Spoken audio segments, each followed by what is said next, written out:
जिसको प्रेत तंग कर रहे हैं व्यक्ति को पता कैसे चले कि उसके अपने कर्म है पूर्व जन्म के या प्रेत बाधा पहुंचा रहा है, पहचान कैसे हो?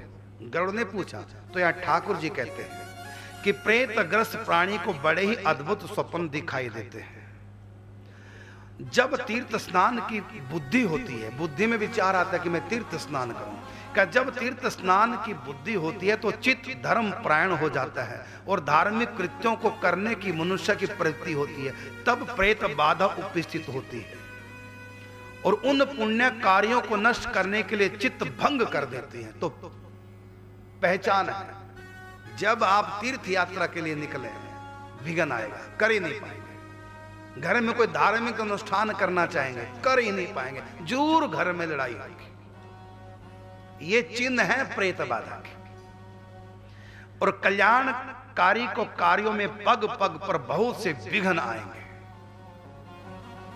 और कोई घर में तीर्थ यात्रा करेगा, कोई विघ्न नहीं, और कोई धार्मिक अनुष्ठान करेगा, कोई विघ्न नहीं। ये एक व्यक्ति के पीछे पड़ते हैं। वो एक व्यक्ति घर में जिसको ये तंग कर रहे हैं, वो नहीं अच्छे काम कर सकता। जो ही अच्छे काम करने की सोचेगा, लड़ाई झगड़ा घर में। जो ही तीर्थ यात्रा जाने की सोचेगा, अब सगुन घर में, लो जी जा ही नहीं पाएगा। क्योंकि प्रेत सोचते हैं यदि ये तीर्थ में चला गया तो हम इसका कुछ नहीं बिगाड़ पाएंगे, क्योंकि तीर्थ में नहाने से व्यक्ति इतना पवित्र हो जाता है, हमारा प्रभाव उसके ऊपर नहीं होता, इसलिए उसको रोकते हैं।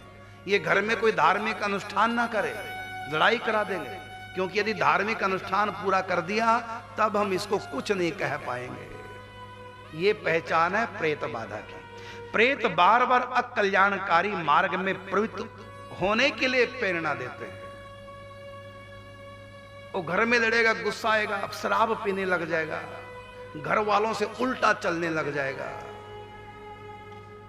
और पछताता भी रहेगा, हाय मैं शराब क्यों पी रहा हूं, अब नहीं, मैं आज के बाद कभी पीऊंगा। लेकिन जो ही संध्या होती है, रात्रि होती है, ये अंधेरे में ज्यादा प्रेत हावी हो जाते हैं, तो फिर दोबारा पी लेगा, स्वभाव विकृत हो जाएगा, लड़ने वाला स्वभाव हो जाएगा, क्षमा दया ये उसके अंदर से निकल जाएंगे, व्यक्ति बिगड़ता चला जाएगा, किसी की परवाह नहीं करेगा। ऐसा उसके स्वभाव को ये प्रेत विकृत कर देते हैं।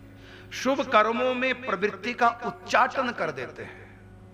शुभ कर्म करने के अब उसके मन में ख्याल ही नहीं आएगा, क्योंकि उसके मन में आएगा कि जब जब मैंने शुभ कर्म करने का प्रयास किया, घर में कलेश ही हो गए, लो अब मैं करूंगा ही, ऐसा उसके मन में आएगा।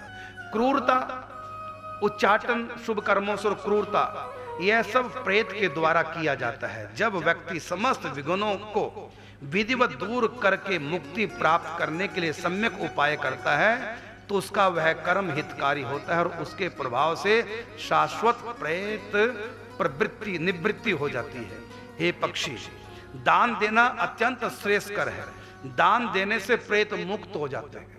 मतलब जो बाधा हो रही है तो क्या करें, कुछ दान करो। क्या दान करें? अन्न का दान करो, ब्राह्मण को भोजन कराओ, दीन दुखियों को भोजन कराओ, कौओं को भोजन कराओ, मछलियों को भोजन कराओ, पक्षियों को भोजन कराओ, चींटियों को भोजन कराओ, दीन दुखियों को भोजन कराओ, संत महापुरुषों को भोजन कराओ, गैया को गुड़ चारा आदि दो। किसके नाम से? उस प्रेत के नाम से, जिसके उद्देश्य से दान दिया जाता है उसको, उसका तथा स्वयं को वह दान तृप्त करता है। जिसके नाम से हम प्रेत के नाम से दान पुण्य परोपकार करेंगे, प्रेत भी संतुष्ट होगा और अपनी आत्मा भी संतुष्ट होगी।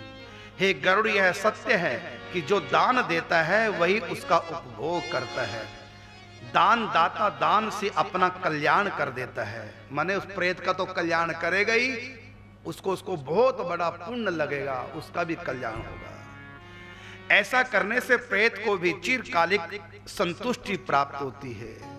प्रेत सदैव अपने बंधु बांधवों का कल्याण चाहने लग जाते हैं। वो प्रेत अपने बंधु बांधवों का भी कल्याण करने लग जाते हैं, इसने हमको तृप्त कर दिया है।